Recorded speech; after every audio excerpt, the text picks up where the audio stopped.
প্রথমেই জানাই সকলকে শুভ নববর্ষের প্রীতি, শুভেচ্ছা এবং অভিনন্দন। কিছু গল্প তোমার জন্য ইউটিউব চ্যানেলের পরিচালনায় আজ এক ভিন্ন স্বাদের গল্প, বন্ধুত্বের পথটি।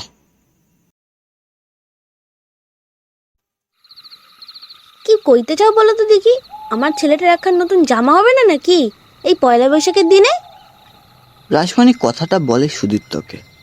সুদীপ্ত উত্তরে বলে, সেটা তো বলছি না রে বউ, আমার একটা মাত্র ছেলে, ওকে জামা কিনে দিতে পারলে আমার মনটাও একটু সুখ পায়।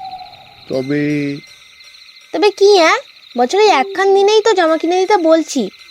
কত দুর্গাপুজো, কালী পুজো এই পুরাতন সেলাই করে জামা পরেই কাটতে দিল আমার ছেলেটা। আমি আর কিছু শুনতে চাইনি। কাল বাড়িতে জামা কিনে তবে ঢুকবে, না হলে এই বাড়ির ছায়াও মারাবে নি, এই বলে রাখলুম।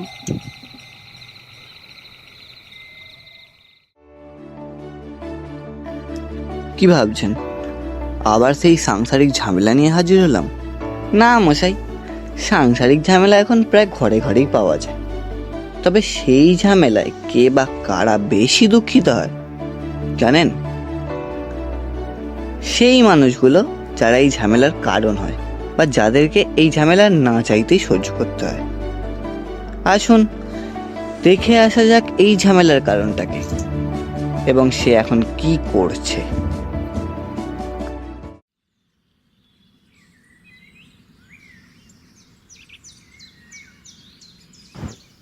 দেখ রুদ্র, এই গুলিগুলো আমার, আমি জিতেছি। প্রদীপ তার বন্ধুকে কথাটা বলে গুলিগুলোকে হাতে তুলে নিয়ে পকেটে ভরল। রুদ্র রেগে গিয়ে প্রদীপকে এক ধাক্কা মারল, ফলে প্রদীপ পড়ে গেল ঘাসের উপর। উঠে দাঁড়িয়ে জামা প্যান্ট ঝেড়ে রুদ্রকে এক নাকে খুশি।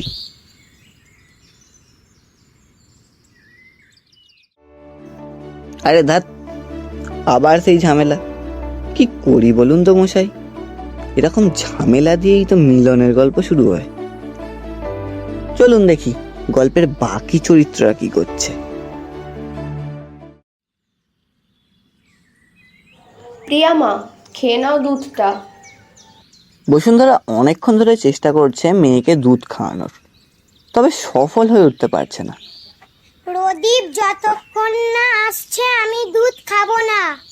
জেদ ধরে বসলো প্রিয়াঙ্কা। তখনই বাইরে থেকে ডাক শুনতে পাওয়া গেল, ওই প্রিয়া, খেলবি আজকে? তৎক্ষণাৎ প্রিয়াঙ্কা বিছানা থেকে নেমে দরজা খুলতে গেল। দরজা খুলে হাত ধরে টানতে টানতে নিয়ে এলো প্রদীপকে ঘরের ভিতর। বসুন্ধরার এই ব্যাপারে কোনো রকম সমস্যা ছিল না। ভাবছেন তো, ঝগড়া ঝামেলার পরক্ষণেই এরকম প্রেম প্রেম ব্যাপার এলো কি করে? না মশাই, এটা প্রেম নয়, বন্ধুত্ব মাত্র। এবার শেক্সপিয়ারের মতামত অনুযায়ী যদি ধরা হয়, সেটাও হয়তো সত্যি হবে যদি ছেলে মেয়েটা 12 বছরের ঊর্ধ্বের হয়। কিন্তু এখনকার জেনারেশন দেখলে এই কথাটাও বলতে লজ্জা লাগে। যাই হোক, গল্পতে ফিরে যাওয়া যাক। প্রিয়াঙ্কা দুধের গ্লাস শেষ করে প্রদীপকে নিয়ে নিজের ঘরে চলে যায়। প্রিয়াঙ্কার ঘরে ঢুকে প্রদীপ পকেট থেকে গুলিগুলো বের করে। প্রদীপ হেসে বলে, তোর কোনগুলো পছন্দ তুই নিয়ে নে। প্রিয়াঙ্কা খান 6 গুলি সেখান থেকে তুলে নিয়ে বাকিগুলো প্রদীপকে ফিরিয়ে দেয়। গত 1 মাস হলো প্রদীপ প্রিয়াঙ্কার বাড়ি খেলতে আসে। তবে একটা আজব ব্যাপার হলো, প্রিয়াঙ্কা থাকে শহরে আর প্রদীপ থাকে গ্রামে। প্রদীপের বাবাও শহরে কাজ করতে যায়, তবে তার বাবা শহরে যেতে আসতে সময় লাগে 2 ঘন্টারও বেশি।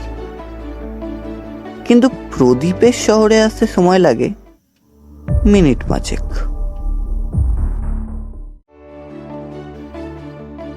প্রদীপ একবার বন্ধুদের সাথে লুকোচুরি খেলতে গিয়ে এক গুহায় ঢুকে পড়ে।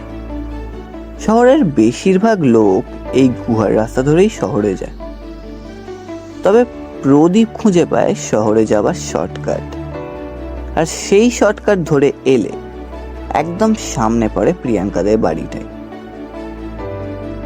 সেই দিন থেকেই প্রিয়াঙ্কার সাথে প্রদীপের বন্ধুত্ব। প্রদীপ কাউকে কখনো এই শহরে যাবার শর্টকাটের বিষয়ে জানায়নি, আর তার 7 বছরের মস্তিষ্কে এই ব্যাপারটা বেশ মজাদারই লাগে। সবাই 2 ঘন্টার পথ অতিক্রম করে শহরে যাবার জন্য, কিন্তু তার লাগে মাত্র 5 মিনিট।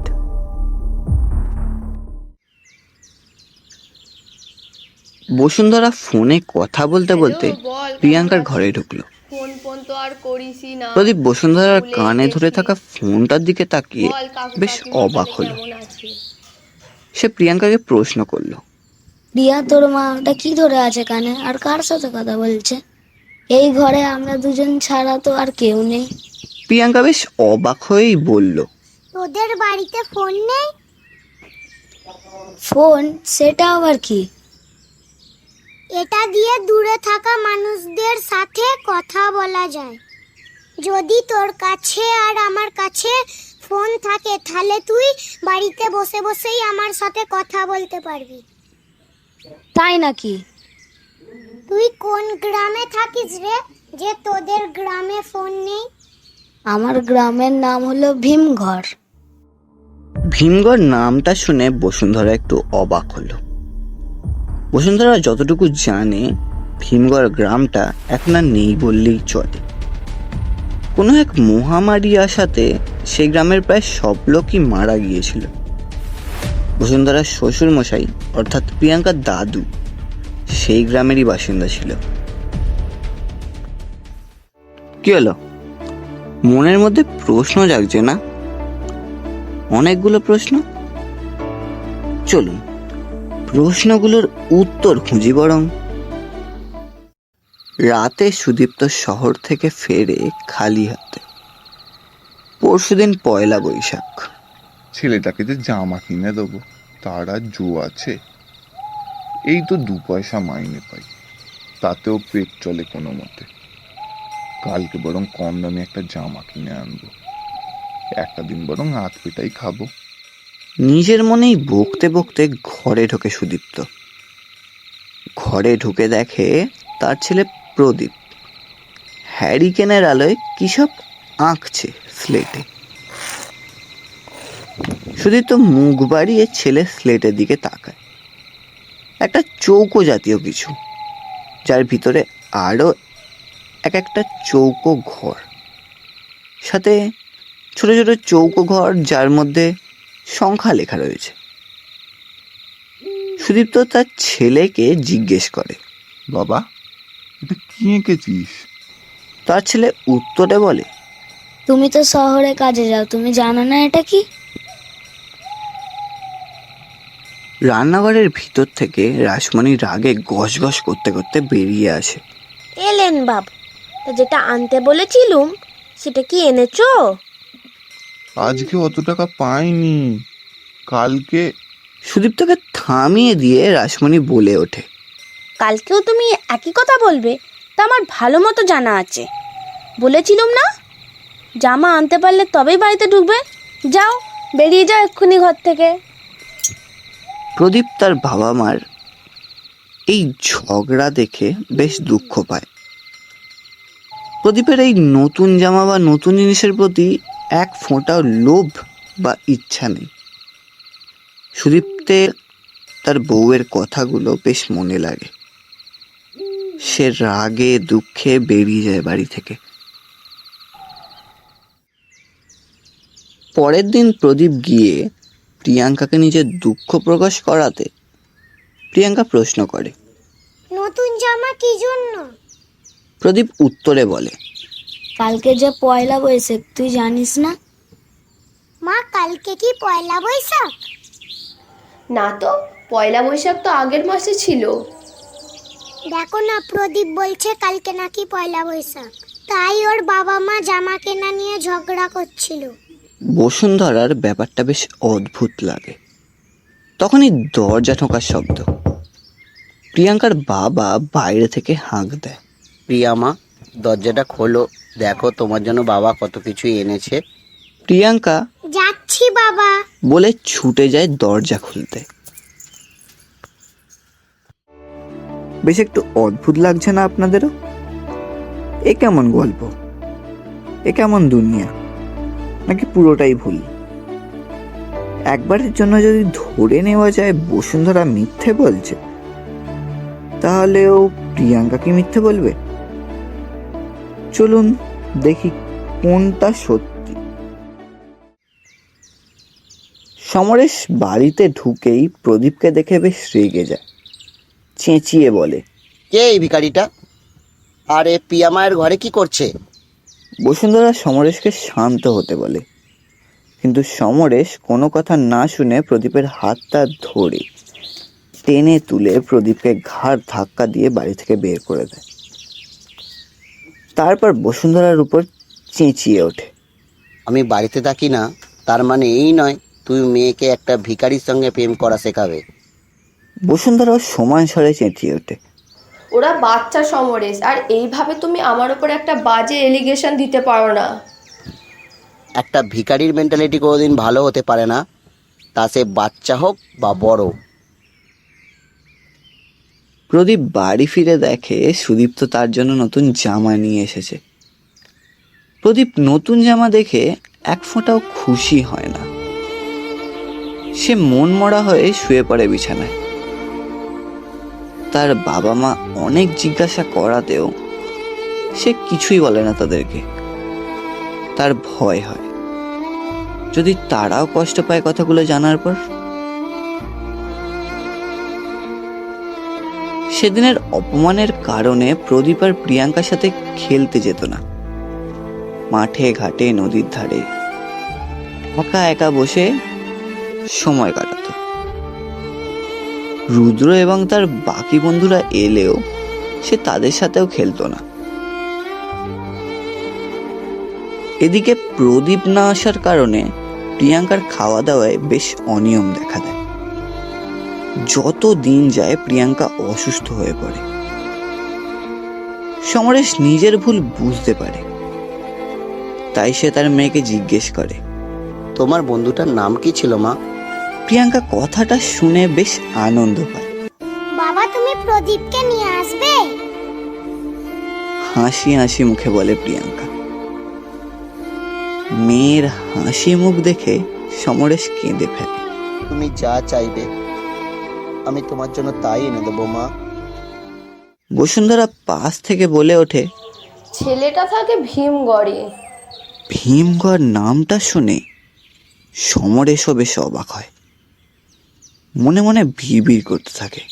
ছেলেটা 2 ঘন্টার পথ অতিক্রম করে আমার মেয়ের সাথে খেলতে আসতো শুধু, আর ছেলেটার নাম প্রদীপ। আচ্ছা ছেলেটার টাইটেল কি গো? তা জানি না, শুধু এটুকুনি জানি ছেলেটার নাম প্রদীপ। সমরেশের বাবার নামও প্রদীপ। সমরেশ বেশি দেরি না করে শোবার ঘর থেকে একটা ডায়েরি বের করে নিয়ে আসে, আর সেটা খুলে দেখতেই চমকে ওঠে।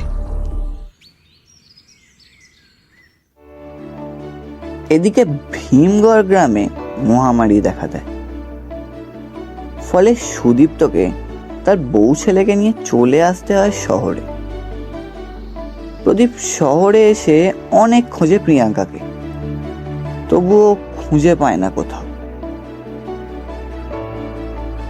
প্রদীপের যখন 36 বছর বয়স, তখন শহরে ফোন অর্থাৎ দূরভাষের প্রচলন শুরু হয়।